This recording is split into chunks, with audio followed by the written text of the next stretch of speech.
Good afternoon, everyone, and thank you for joining us this year for our first time webinar for the Southern African Association for Institutional Research Learning Analytic webinar. And I think most of you have attended the launch of the Learning Analytics webinar a year ago at UWC, where we launched the special interest group.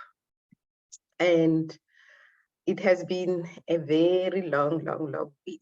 And here we are, we kickstart off the sessions with the webinar. And I would like also to say thank you to Gerald for agreeing to do our first step of the webinars for us this year. And also, I would also like to say thank you to everybody who signed up to be here for the session to listen to the practical introduction to privacy and security for institutional research. And I think this is a very important topic to discuss at the moment, especially now when we're talking about the POPI Act, we're talking about the privacy and security and how we handle the data, which is very important when our institutions are moving into a evidence-based decision-making where data becomes a vital tool that we use for making those decisions. And I think Gerald has been in this space for a very long time as well, I think. But he will introduce himself, and without wasting any further ado, I would also like to say, if anyone, but I will also say it at the end, if anyone would like to also offer a session, share their learnings from their institution with the rest of the association, please let us know so that we can book and schedule a session for you to present your ideas and your learnings, and we can share with everyone. So it is an open session. All the sessions will be open. And this one for today is a two-part series session. So this is the first one, and then the second one will come at the end of July next year, next month, at the end of July on the 26th. So I'm going to hand over to Gerald to continue with the rest of the presentation. And he will also tell us what is the process going forward in terms of how we can engage with him during his presentation. Enjoy the rest of the session and let's have an engaging session. Thank you. Thanks, Elizabeth. Good afternoon, everybody. Hi, Gerald. Hi, Francois. All right, so yes, as Elizabeth said, I'm Gerald. I am Stellenbosch University's Deputy Information Officer under the Protection of Personal Information Act and the Promotion of Access to Information Act. And yes, I do sometimes struggle to explain to my parents what exactly I do. But perhaps a bit of my background will help flesh that out. So before joining Stellenbosch, I worked in technology risk advisory at a Big Four accounting firm. And I focused on what they call controls integration and business resilience and privacy. And before that, I worked as an ERP consultant. That's an enterprise resource planning software. So think your Oracles and your SAPs. And I also happen to be a certified data privacy solutions engineer. But most importantly, I'm not a lawyer. And the reason I bring this or raise this point is one thing I try and get across is that privacy isn't its own special discipline. It isn't a secret and arcane language that is only for lawyers to understand. Privacy is surprisingly accessible, and when a host of other disciplines are working really well together, privacy almost takes care of itself. If you were to look at our act, for example, it explicitly calls out, for example, security, so cybersecurity and information security. but we don't practice security because privacy law tells us to. We practice security for a number of other good reasons, and these reasons have existed before privacy law ever existed. An easy example is think about spilling coffee on your laptop. Would you be able to recover and continue working after that coffee spill? Security is about three things at its core. It's about ensuring protecting against unwanted access to information, protecting the integrity of information, so protecting against unwanted edits, and protecting against the loss of information. And so we practice security so that if we do spill coffee on our laptops, it's not the end of the world. We practice security for peace of mind, but in doing so, we also cover an aspect of privacy. Right, so first tip for today is don't panic. Okay? Privacy isn't big and scary, but that said, it's just big enough that we can't cover all of it in 1 hour. So what we're going to do today is we're going to focus on a few key principles of privacy, and we're going to chat about them in a way that you can apply them after the session immediately in your day-to-day. You won't walk away from the session knowing absolutely every section of the act, but this will be, I think, a good starting point for you to catch up. All right, so we're going to be looking at a different way of understanding the value and risks of information and how that understanding may change how you think and work about information. Before we get into it, a big thank you to Elizabeth and UWC for sponsoring. Yes, and as Elizabeth says there in the chat, please do share questions and comments as they pop up. Raise your hand as well if you like. I'm going to encourage a lot of participation. And let's get into it. Elizabeth, I see somebody made a red line across the slides, annotating the slides. I don't know if your team can clear that for us, but I'm going to go ahead so long. All right, so when I talk about POPI, I talk about two things really, risk and value. But what's the real risk?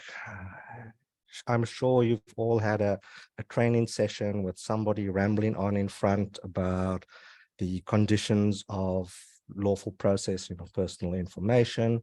And you've had probably somebody tell you about administrative fines, up to 10 million Rand that you may receive, etc. You've probably had auditors give housekeeping findings for having an out-of-date policy, for example. But for me, many of that, that's not the real risk. The real risk for me is in breaches and data breaches, and those have pre-existed privacy law. And an interesting study is conducted once a year by IBM. They look at how much an actual data breach costs. And for last year in South Africa, the average breach, now they don't look at mega breaches, right? So they look at, let's call them medium-sized breaches. So for the average medium-sized breach in South Africa, the cost was about $3 million US. And that cost is a combination of different things. It is the cost of detecting the breach and handling the breach in the moment. But there's also the cost of engaging with the regulator, notifying affected participants. There's also the potential of lost business. So, for example, if a university had to suffer a highly publicized breach, we may struggle to close new deals with international partners and funders. So it's the cost of lost business, for example. And in that study, they discovered that nearly a fifth of all of the cases assessed last year, and it was in fact 20% the year before, that a fifth of breaches were attributed to stolen or compromised credentials. And now there's a cyber attack called credential stuffing. That is when an attacker takes a list of compromised credentials from another incident or breach somewhere else, and then they try to reuse those credentials in another service. That's an attack called credential stuffing. So if you reuse your password, you use it for your personal email address, you use it for your banking, you use it for your social media accounts, maybe you use it for your work account as well.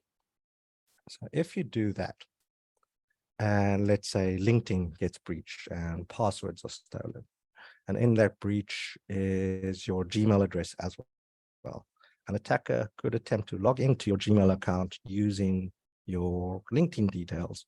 And if you happen to use the same password, well, then the attacker has access to everything, because every service has a I forgot my password option probably attached to your Gmail account. Right at the end of today, I'm going to share some services where we will all be able to check if we've been compromised this way. Now, I'm not going to ask anybody to out themselves in the chat for those who reuse passwords, but if you like, towards the end, if we have some time, we can chat about different password options. But linked to that, now I would like you to participate. In our division at Stellenbosch, we view the value of information from the perspective of a malicious user, a cyber criminal, for example. And that's how we think of value. Now, a simple question. If you had a list of generic email addresses, a long list, thousands of email addresses, what sort of attacks could you do with those email addresses? Clue might be on the screen right now. You can pop it in the chat. What can you do with an email address? If you were malicious and you had a few thousand email addresses, what could you do? All right, so we have Tatu, phishing, yep, with a PH. John or Jean, phishing, yes. All right. So if we have a basic generic list, a long list of emails, well, we can send spam. Spam is what we can do. We can do some phishing as well. Now, at Stellenbosch University, our email addresses have a set structure. And we have our own domain, sun.ac.za. So if you were an attacker and you had a long list of emails and you saw, oh, well, hold up, all of these have the sun.ac.za domain, quick internet search, and I can see, oh, that's Stellenbosch University.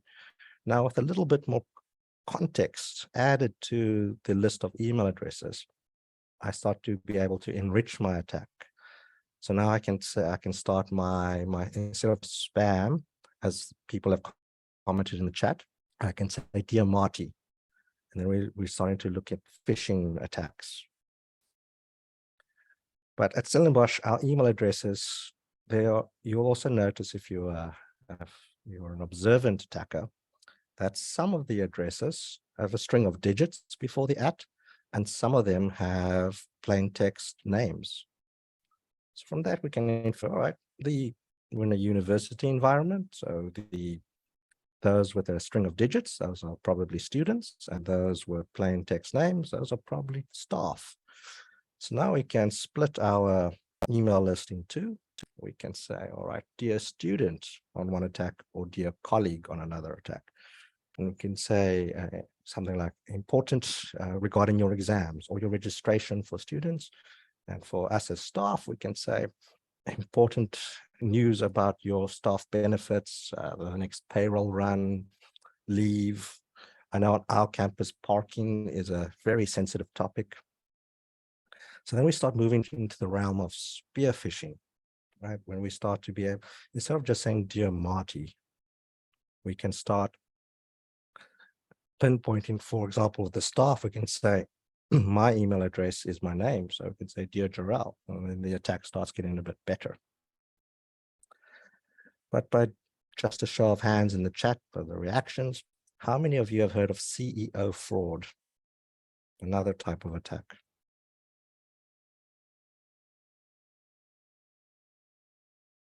Not many reactions going on. So, okay. CEO fraud is when an attacker pretends to be somebody of importance or of authority in an organization, hence the name of the attack, CEO fraud. And then they direct the attack email to a more junior member of staff, somebody who is less likely to question the CEO. Now, it doesn't need to be the CEO, it can be anybody senior enough. And I want you to think about your own websites and your About Us pages. How many of us, for our individual departments or faculties, put out our entire structure with photos, names, email addresses, reporting lines, who reports to who? How many of us do that? I see it at Stellenbosch. Our faculties do it.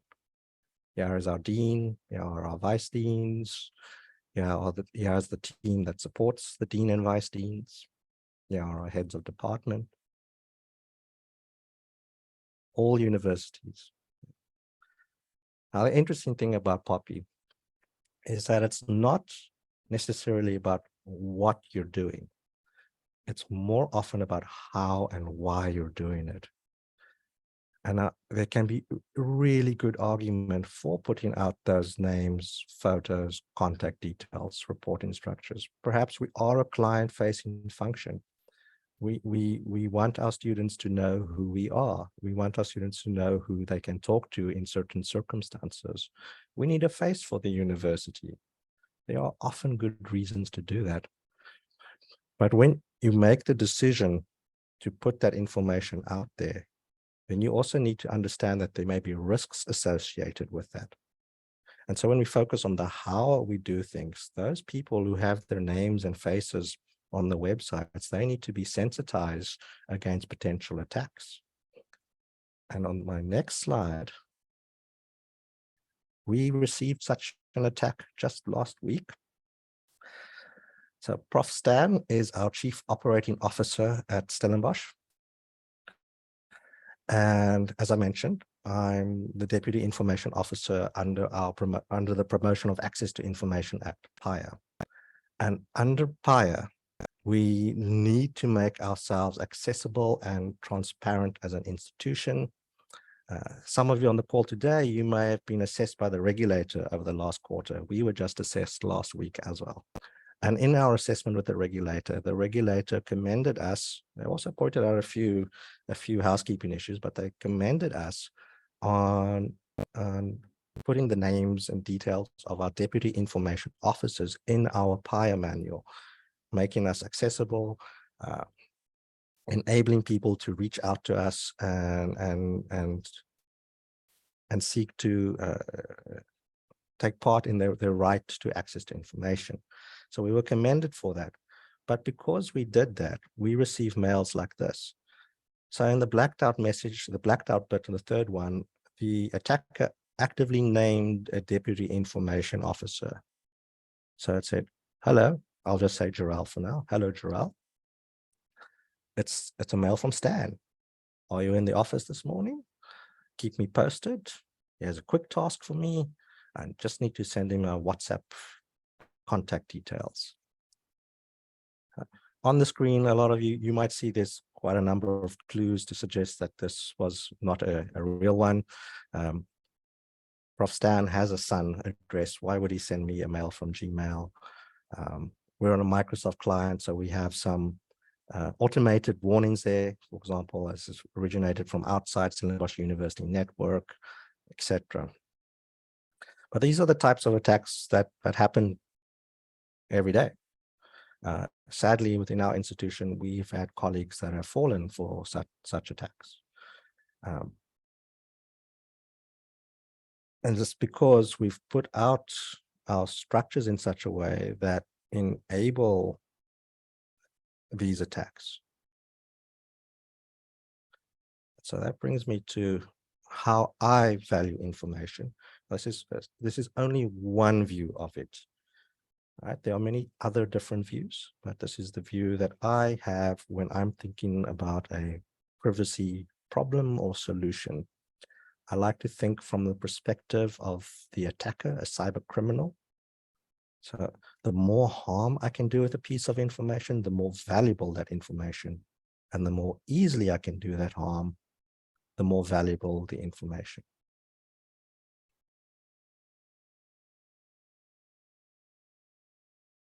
And with that in mind, we have a little interactive session now. Now that we have a view of the value of information, what I put there is a simple table. We often see these fields on forms all around the country. We see this information requested from us when we attend, for example, CETA training. We might see this when we are applying for study, we are registering. We might see the request for this information when we're applying for a job or when we're accepting a new job. We might see this information when we're applying to send a child to school. But this information gets asked of us quite a lot. Think about when you have to visit a corporate or a gated, from visiting friends or family in a gated estate. How much information do you need to give to the security to have access to that corporate offices or to that estate? So in the chat, or please raise your hand, do you see any good practices that jump out at you from just the short excerpt of a form there, or do you see potentially any poor practices? And think of it from a point of value. They only need your ID, Sean, or was it Jean? Could you clarify what you mean by that?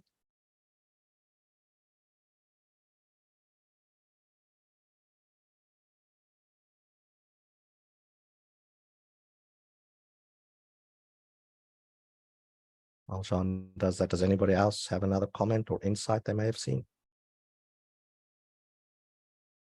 If it helps, take out your own ID or driver's license, have a look at it.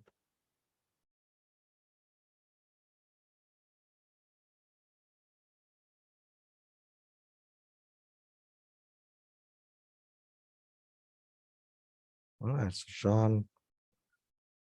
Oh, no need to duplicate info because that, in other words, it is a unique identifier, correct? That can be used to link you to other databases. Okay, thank you, Celia. Verification of information and detail. Now, Celia, think about this is a random corporate you're visiting.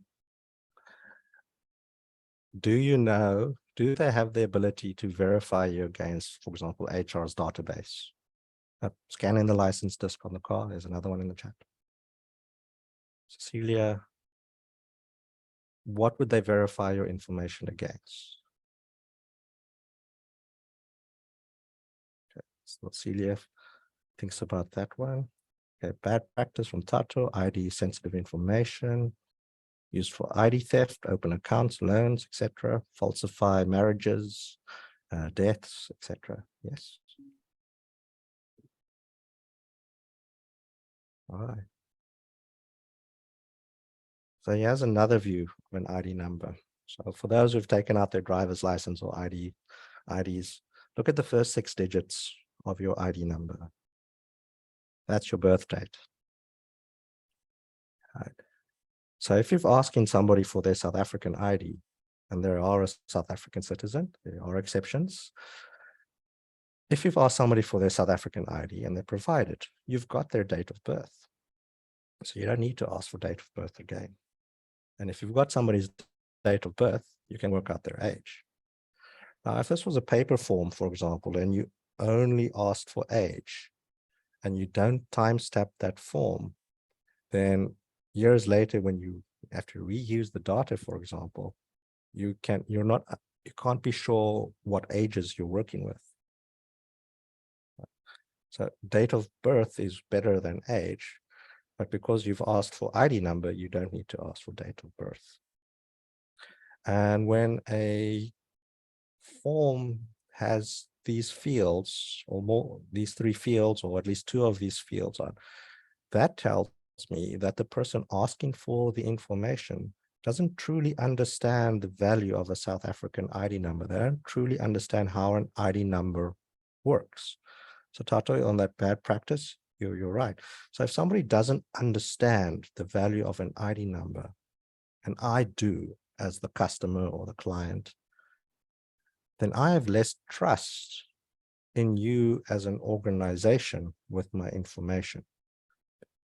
Because if you can't display that you understand how valuable this field is and how this field can be abused, how can I trust you to look after it?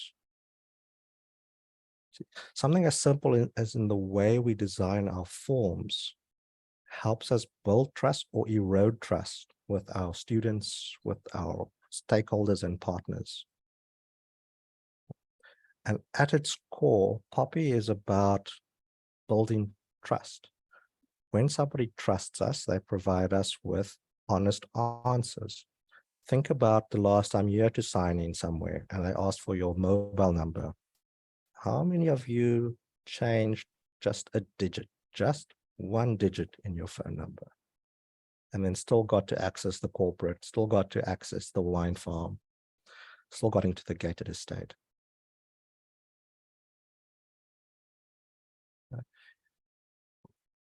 All right. So if people don't trust us, they'll give us bad information, or they will give us no information. And then us within the institutional research space, we know that garbage in is garbage out. So big part of Poppy is understanding the value of information. And with that knowledge, we build mechanisms that build trust so that we get honest answers and complete information from our students, our research participants and partners. And yes, I see that Tato, yes, gender, your biological sex as assigned at birth is in the next 4 digits. So after the 6, I think above 5,000 indicates male and below 5,000 indicates female as well. So you're correct. ID number also includes that information. But this is where things get a bit more interesting, because we can also be dealing with gender identity, for example, which may extend beyond the binary made available or captured within the South African ID number. And then race is a very interesting one as well. So this is on almost all government forms. I attended some CETA training recently, and I was presented with these 4. And I don't identify as either or any of these categories. So in that training session, I asked the administrator, how would you like me to fill this in? And they said, choose the one that you feel best suits you. And now this reminds me of when I was in first year. When I was registering, I was also presented with these 4 choices. And same happened in the second year and so on. And what I did is I went and changed my race every year. Because the form didn't properly capture or make allowance for other options, you get garbage instead. Right, so you need to think about every field is an opportunity to build trust, and every field is an opportunity to erode trust, and every field is an opportunity to capture bad information. So when we have a view of the value of information and the risks associated with that information, we can start designing better forms. How we capture information gets a bit better. Now there is some good practice here on the slide too. There are 13 little blocks for South African ID number, which makes it more likely for somebody completing this physical form to capture a valid ID number They're less likely to forget a digit or add a digit. So there are also some good practices here. Okay.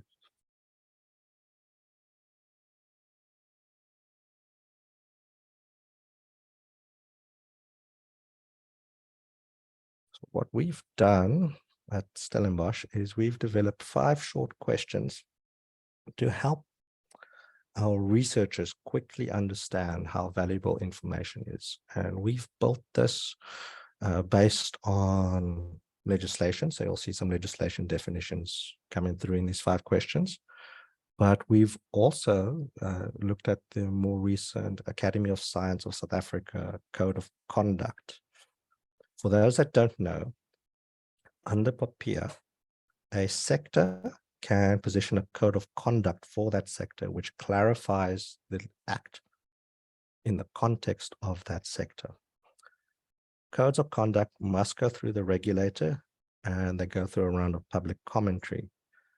And if the regulator approves the code, it becomes part of our legislative universe. And the Academy of Science of South Africa, they've been working on a code for all research involving human participants in South Africa for the last few years. And in April, they submitted the code to the regulator, and the regulator gazetted it for public commentary in May. Right now, I believe the Academy is waiting for feedback from the regulator. And they may be successful, and as early as next year, we might have a new aspect of the legislation for us. So to help future-proof ourselves against that potential eventuality, we've developed these 5 questions, and I'm sharing them with you today. These are 5 simple questions you can ask yourself when working with any any information, but personal information specifically. So the first one is, all right, so the way this works, whenever you answer yes, your information is going to be more valuable than if you had answered no. Put it simply.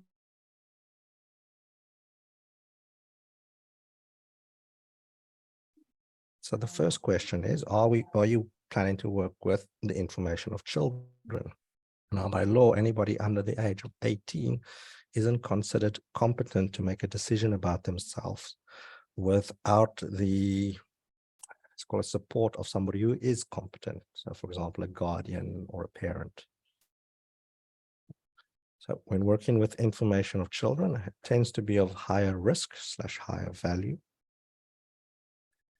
And then our legislation also defines a host of information types as more valuable or of higher risk than others. And this includes religion, philosophical belief, race, ethnicity, trade union membership, political persuasion, your health information, your sex life, your biometrics, and allegations of criminal behavior. Now think about it. Recent legislation that was passed in Uganda, for example, and how information about somebody's sexual orientation may, if that was released publicly or made available, the potential risks that individual might be facing in that context. So in our legislation, we have listed those information types that can carry such risk, and that is known as special personal information. So again, yes, if you say yes, then your information is of some value, carries some risk.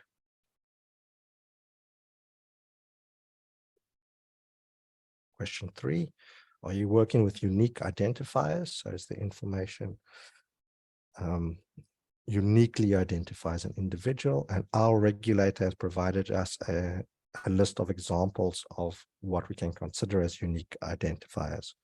So you see there, ID number is there, but also pay attention, mobile numbers, email addresses, policy numbers, student numbers. And then question 4, it's a trick, because if you answer no for this one, then you're working with more valuable information. So at the point when you plan to collect the information, so not later when you've had chance to. All right, let me take a step back. So information also follows a life cycle. There's a point at when information is created and captured. There's a point when information is processed or used, and then eventually there's a point where information is disposed or archived. So when we look at information, we need to consider the whole life cycle. And this was one of the comments that I positioned on the ASAF code, is that we need to assess things at the point of collection, the inherent risk to the information, because there is a time period, there's a window, even if you have the best anonymity and pseudonymization techniques available to you, there is still that gap where the information may not yet be anonymous. And you can't neglect thinking about that stage of the information life cycle either. And that's why this question is worded in such a way, is that at the point when you collect the information, will it be anonymous? And anonymity doesn't mean just hiding a column in Excel. So as a very, very simple exercise, and linking back to the example form I shared a few slides back. Right. If we were in a physical space, this works a bit better, but let's try it online. So everybody raise their hands, and as soon as I say something that no longer applies to you, you drop your hand. All right, so everyone raises their hands, and let's say everybody who is a South African, who is not a South African citizen. So some hands drop. Then we can say South African born, some hands drop. Then we can say male, some hands drop. And then we can say race. All right, so maybe we'll run through the four. We'll go black, colored, Indian, white. Some hands drop as we go through that. And there's me, South African born male, identifies as Asian, right? And quite often when I run this little exercise in a classroom, I'm often the only person, or one of very few, with the hand still raised at the end of it. And this goes to indicate that those fields I mentioned, so race, citizenship, place of birth, in combination, still make me identifiable within that context. So anonymity isn't necessarily, I'll just delete name and surname from my Excel sheet. There might be other contextual clues, and different fields in combination can still render somebody identifiable. So you need to think really hard about number 4. Is the information truly anonymous? And that's one very interesting thing about POPI, is that truly anonymous information, then privacy legislation may not even apply to it. But to get it to be truly anonymous is very difficult. All right, then finally, number 5, our last question, is there any other contextual consideration? So if you think about the special information types on the last slide, let me go back so you can see them again. Financial information isn't there, but we know that financial information could be used to commit fraud. Right? So we need to think about beyond just the definitions within the Act. We need to think about our specific context. Right?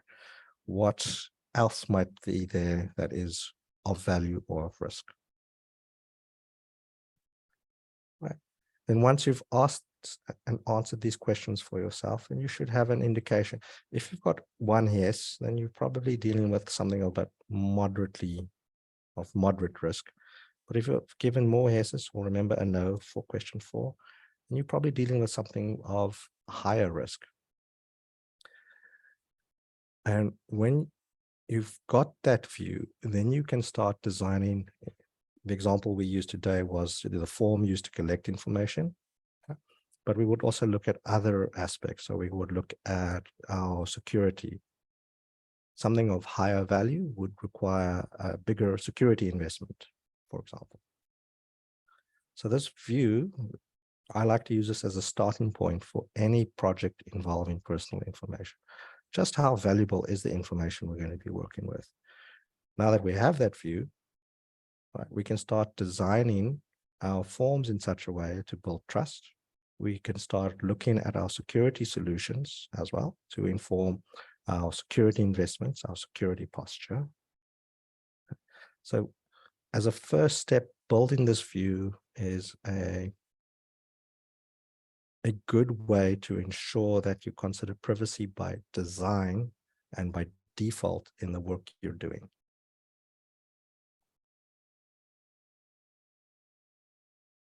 And as promised, then what about your own information? There are several services online that allow you to check if you've ever been compromised in a data breach. Remember, I started with the IBM security study, where 1/5 of all incidents or breaches considered in that study were attributed to compromised credentials. Well, these services that I've got on screen, and there are others too, they provide you with a tool to see if you've ever been compromised yourself.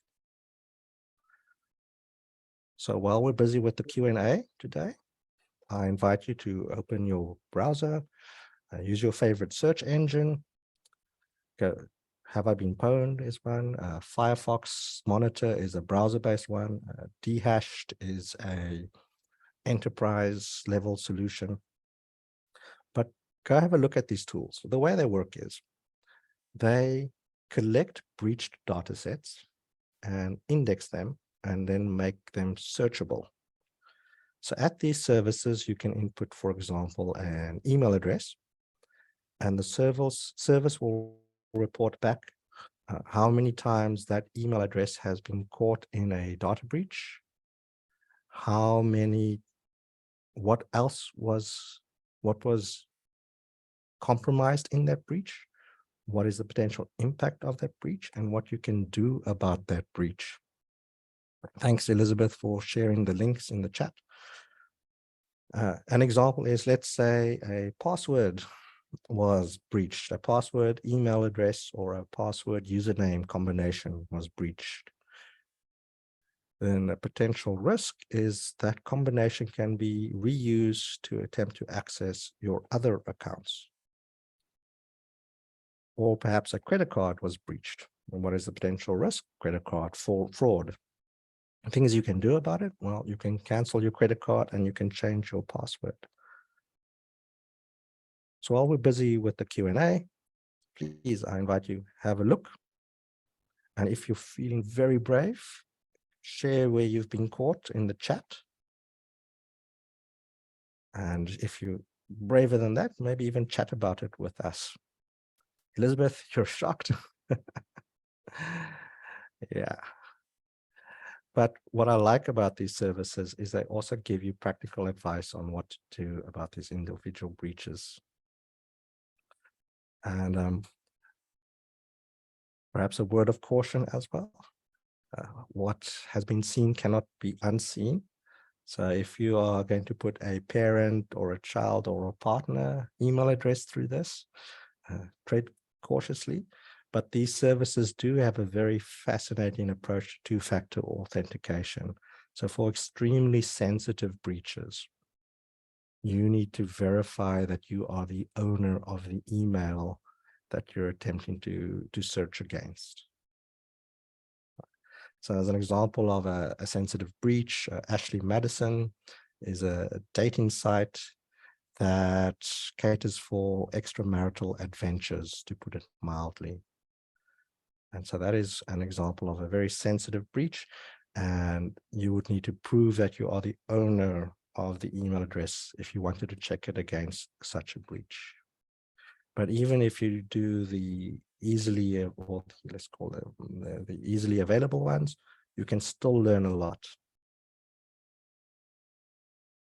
Thank you, Elizabeth, for sharing some breaches. I need to make my chat window a bit bigger to see what's there. Starcanico, JD Group. I know at Stellenbosch, many of our students were caught in a Canva breach a few years back. All right. But that brings us to the end of the formal part of today's session. As I said, we can't do all of Poppy in 1 hour. What I wanted to focus on is not to ramble on about the different sections and conditions of the Act, but give you something practical to deal with. So once you have an understanding of how valuable something is, you can make better decisions about how you want to protect it, right? And in doing that, you are more readily or more easily able to comply with Poppy. And this is just step one. In July, we're going to take this a bit further, and we're going to look at actual digital competencies that you may want to consider, or that may help you address the value risk pair a bit better.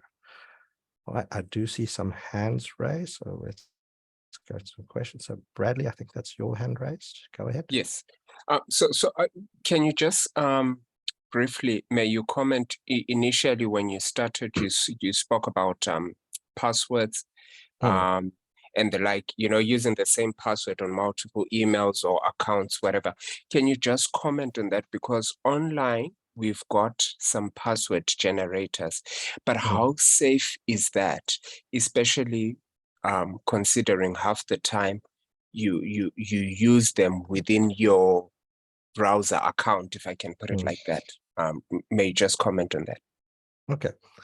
So unfortunately, I can talk about passwords for hours, so I'll try to limit myself. There are different strategies available and you'll find one that suits yourself. Unfortunately, there are also corporate, let's call them outdated approaches to passwords in some corporates and in some institutional environments, which actually drive bad behavior. An example is having to change your password too often. That prompts you to take on coping mechanisms. And so if you have to change your password every month, then you might say, all right, in January, my password ends in 01, in Feb 02, etc. So if you're in that sort of situation, then I'd recommend trying to engage with your IT colleagues about that. See, like, can we not take a more modern approach to passwords? There are different options. But then specifically, Bradley, to your question, password managers, password vaults, those are services that some people that some people find useful and helpful. There have been compromises of those services in the past. What I would recommend is, if you're considering one, is check against the services on screen now. For example, have I been pwned? They allow you to search by email, but you can also browse through the breach list. To have a look about these password managers that might have been compromised themselves. And the way they responded to those compromises will give you an indication of, that's going a bit off topic, but digital trust. Right? So those that handled the breaches in a mature way, those that had solutions in place to mitigate the fallout of the breach. So, for example, how they stored the passwords, right, might have been in such a way that it would take an attacker a very long time to make the passwords usable for attacks. Right. And if they couple that approach to securing the password with a very proactive communication campaign, it's like, dear clients, bad news, we've been breached. This is what it means for you. If you make these changes now, that means your accounts will remain secure. So that might be a lot of effort to dig deep in and read those reports and stuff. But thankfully, there are services that do review these things as well. So search around the internet and read up about how they've approached things like that. That's the best indication to do it. Within my household, I have one member that does that. I don't use it myself. Mine is a bit more dystopian. My personal approach is I have a core selection of services that are core, for lack of a better word. And those have extremely complex passwords that I've memorized. They're very small. And then other services, they tend to be once off or very infrequent. And I generate a password at that moment using a burner email address even. For example, the IBM security report, you need to provide some information, email address, etc., to download it. But that's once off. So then I generate something unique just for that instance. So that's my own approach to things, but there'll be a way for everybody. And I'm going to stop there before I ramble on about passwords for the next 9 minutes. See if there are any other questions. Bradley, I hope that helps.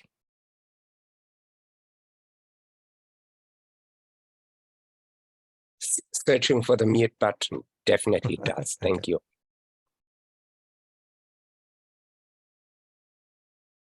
Anyone else have some fancy breaches or questions?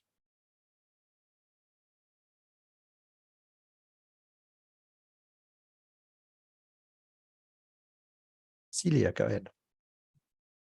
Thank you very much, Gerald, and thank you for the information. When we started off, the first question that you had was about information. Do you work with information regarding children? And I just want to bring that into the context that we want to put this, and that is in terms of research as well. And I think that you are going to pick it up maybe in the next session, but it is about the value of the information on the one side, the sensitivity of the information on the other side, and the risk. And in terms of the risk indication, that just for our people to consider that if you are working with children's information under the age of 18, and it is not of a very sensitive topic or so forth, it is still risk-free. Risk number-free, not risk-free, risk number-free. So it is in the high category. And many of the institutions will, in ethical considerations, and when you are going through the ethical clearance, that would be the first thing that they have to pick up. So it's just to align it with how do we work with personal information, but in particular in terms of children, we have to be very, very sensitive. So a good example, I hope I don't complicate matters too much now. So let's say we're doing research about teenage pregnancy. Now by a hard reading of Popea, what that means is you need to first get parental consent or guardian consent before you can engage with your research participants. But the process of getting that consent changes the interaction. Imagine having to sit in a room when you're 15 and to talk about pregnancy with a researcher, but with your parents looming over you. It's a very different scenario if your parents aren't looming over you. And it's a bit off topic, but yes, that's one of the complexities of working with the information of children. It changes the nature of the interaction. So if you are going through the research ethics process, I encourage you to look at the ASAF draft code as it is now. That can already provide you with some guidance. And then if it does become legislation, then you've also future-proofed yourself against it.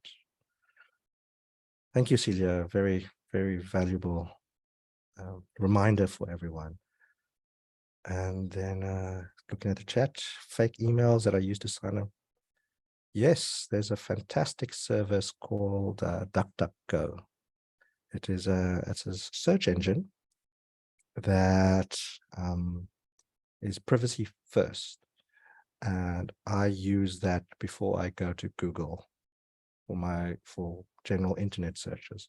But this company also provides an email service where you can generate a duck email address on demand to sit between the service provider and your primary email address. And it filters, it blocks email-based trackers and stuff. It's a wonderful tool.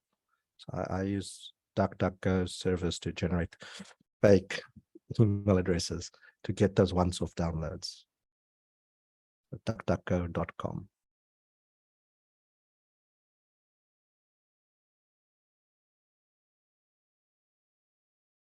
All right. Any last questions before we wrap up for today? 5 minutes left.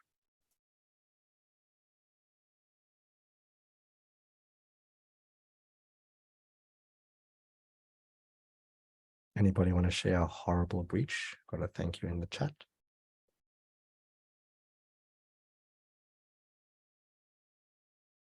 Elizabeth, it looks like our colleagues have run out of questions for today. Do you have anything, last Yes, things to say before we wrap up? I think you scared the hell out of us, Gerald, with hacking ourselves. I think it's very scary to also notice and see where the data breaches happened, but there were no communication from those companies to alert the user to say, we have been hacked, or here are the processes that you can put in place to make sure that this doesn't happen any longer. So I think it's gonna take long, but it also needs to make, or it makes us think about how we share our information now online, because I think every time you want to access something online, they ask you to register. And when they ask you to register, they ask you for certain information, right? So now we're going to be very wary about those, but bringing it back to our own work as institutional researchers as well. I like the fact that you also mentioned the fact that we need to be wary about making sure that we value the information that we collect. And I think we see this in most cases when we do institutional research, right? And here we ask students to complete a form, and we always go back and ask them for the same information. We go and ask them at first year when they start, we ask them to complete their first year experience, and we ask them gender, race, all this, their date of birth. And then when they graduate, we go back and we ask them, have their date of birth changed or gender changed when they graduate, when we ask them about graduate exit survey. And it begs the question that we're not valuing the data that we already have as an institution as well. But I really appreciate this, and I cannot wait for the next installment of data security and privacy for IR. I cannot wait for the 26th. Elizabeth. And you've reminded me of just two last things to also mention. So the one is, once you have a good view of the value of information, you can make shorter forms. I think that's what you were alluding to. And then something that's shorter is more likely to be completed. So if you can cut out some unnecessary fields, like re-asking for date of birth, then you have a shorter field, a shorter form. Instead of having a page count of 18 at the bottom, maybe it's only 2 pages. Somebody's got time to fill in 2 pages. You have a greater chance of filling that in. But then you also reminded me about other aspects of analytics. When you extract from core systems, once you've removed it from a core system, it no longer has the benefit of the security of the core system. So when you're extracting something and transforming it, you're going through your ETL processes to do some analysis. That is also potentially an attack surface. So with a good understanding of the value of information, when you do that extraction, you can limit the potential damage of your that may occur if your ETL processes are compromised. So that was another. You just reminded me about that, Elizabeth. So it's another handy tip for people to think about. Remember, information has a life cycle. ETL has a life cycle too. Okay. All right. And I can also see that there are no hands or comments. There were very few comments in the session, and I think everybody is also thanking you for a very informative session. And I will also like to say thank you again for agreeing to share with us this knowledge and equip us. As you know, that SAA is more about capacity development, and this is one of those areas that we enjoy doing as SAA. And thank you very much for your time. I will see you on the 26th of July. Yes. And thank you everyone for coming through. I will send the recording and probably the note or the presentation as soon as Jaral gives it an okay, and then everybody will have it. Thank you, and I will see you all again on the 26th of July. Enjoy your day. Bye. Thanks, colleagues. Bye. Thank you. Bye. Bye.